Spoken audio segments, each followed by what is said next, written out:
Baik, sebelumnya terima kasih ya Pak Siap, sudah Teh.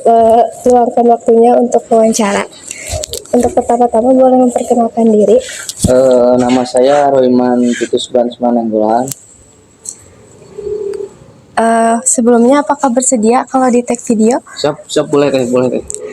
Sudah berapa lama tinggal di lingkungan ini? Di Ceri Katapang tuh sekitar dari 2016 lah. Berarti 9 tahunan.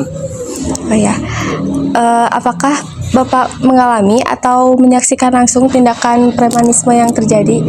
Untuk saat kejadian sebenarnya saya tidak melihat, cuman posisi emang di sini lagi ada kedua orang tua sama satu pegawai. Kapan itu tadi? Di mana peristiwanya terjadi? Peristiwanya tuh di depan bengkel tanggal, kalau nggak salah tuh akhir bulan Mei kemarin, tanggal 26-an. Kalau boleh tahu bentuk tindakan premanisme yang dialami itu seperti apa? Misalnya kayak pemalakan atau intimidasi atau bahkan kekerasan fisik.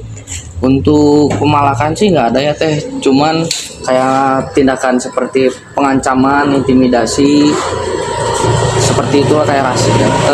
Ya mungkin kebanyakan di kampung-kampung mungkin kan ya, kebanyakannya seperti itu kan. Untuk kekerasan fisik sih nggak ada. Bagaimana dampak dari kejadian tersebut terhadap korban ataupun masyarakat sekitar? Apakah berdampak?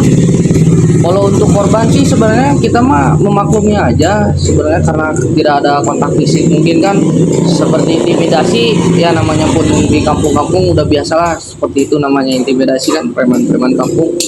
Kalau untuk lingkungan kerja atau lingkungan tetangga seperti itu ya mungkin jadi ada beberapa, mungkin ada yang jadi takut atau jadi malas kan melihatnya kan, kayak gitu.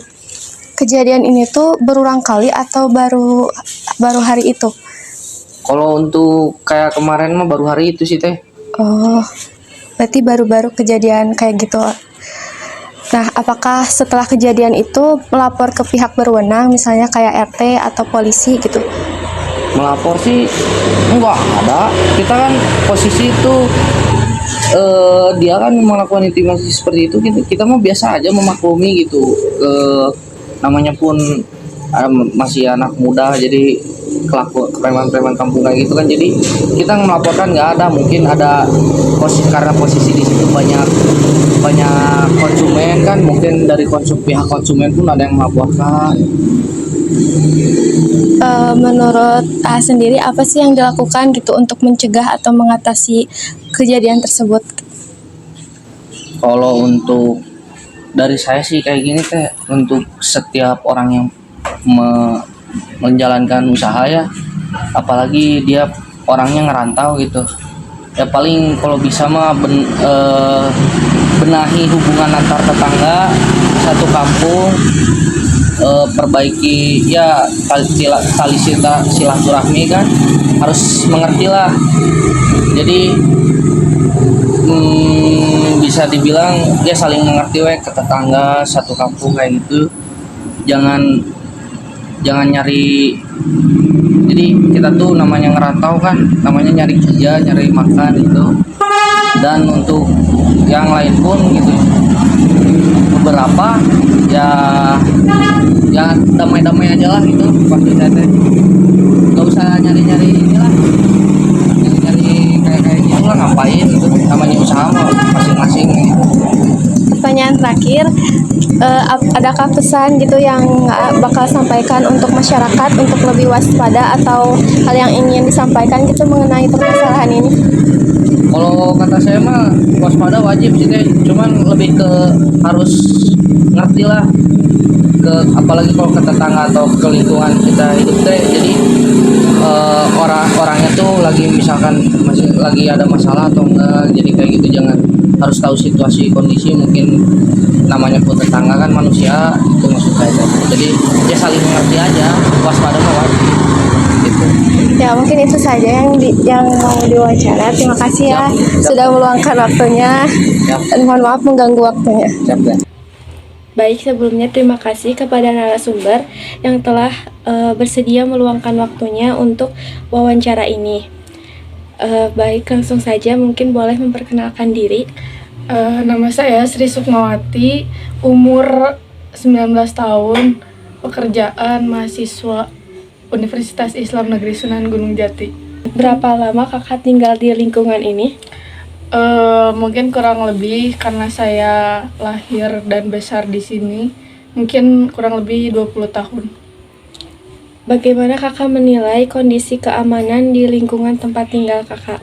Untuk keamanan jelas kurang ya, karena ini kejadian premanisme ini bukan yang pertama kali, tapi sudah berkali-kali, dan bukan hanya premanisme, tapi ada juga kejadian maling, pencurian, dan lain-lain. Jadi kurang lah untuk segi keamanan.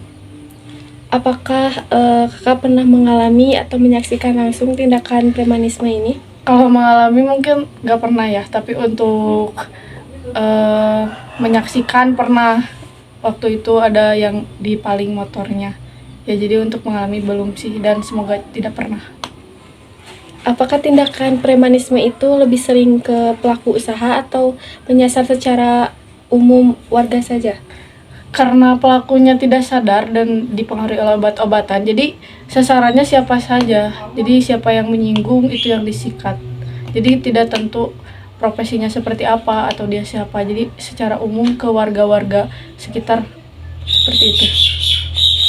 Biasanya jika terjadi premanisme, apa bentuk perlawanan warga? Apakah diam atau melawan atau melapor? Sebagian warga itu tidak mempunyai perlawanan karena mereka takut. Tapi sebagian ada yang melaporkan, tapi respon dari yang melaporkan itu tidak sesuai harapan. Jadi keamanan kita tidak ada peningkatan seperti itu. Apa respon dari pihak berwenang atau aparat ketika mendengar kejadian ini? Kalau aparat mungkin ditindaklanjut ya, tapi itu cuma formalitas aja. Jadi ditangkap ya dirilis lagi. Gak ada tindakan hukum yang benar-benar membuat si pelaku jerak. Seberapa besar sih dampak premanisme terhadap lingkungan kehidupan warga? Apakah ada yang sampai mengalami kerugian? Yang mengalami kerugian jelas ada ya. Ada satu warga waktu itu yang kacanya dihancurin memakai parang. Itu kan salah satu bentuk kerugian. Dan jelas aksi premanisme ini sangat berpengaruh kepada kehidupan warga, karena kan itu menimbulkan rasa takut, rasa cemas yang berlebihan mungkin ya, jadi sangat berpengaruh. Menurut kakak, apa penyebab dari premanisme yang terjadi? Kalau penyebab yang pertama itu kurangnya pendidikan ya, kurangnya moral, akhlak sebagai manusia, kurangnya rasa kemanusiaan, kurangnya nilai agama, nilai etika. Ya, jadi kurang pendidikan untuk edukasi untuk warga remaja sekitar. Jadi masih marak premanisme. Terakhir nih, apakah ada pesan gitu bagi warga lainnya agar bisa bersatu gitu berani melawan tindakan premanisme ini? Yang jelas pesan untuk warga, jangan takut dan jangan memandang bulu.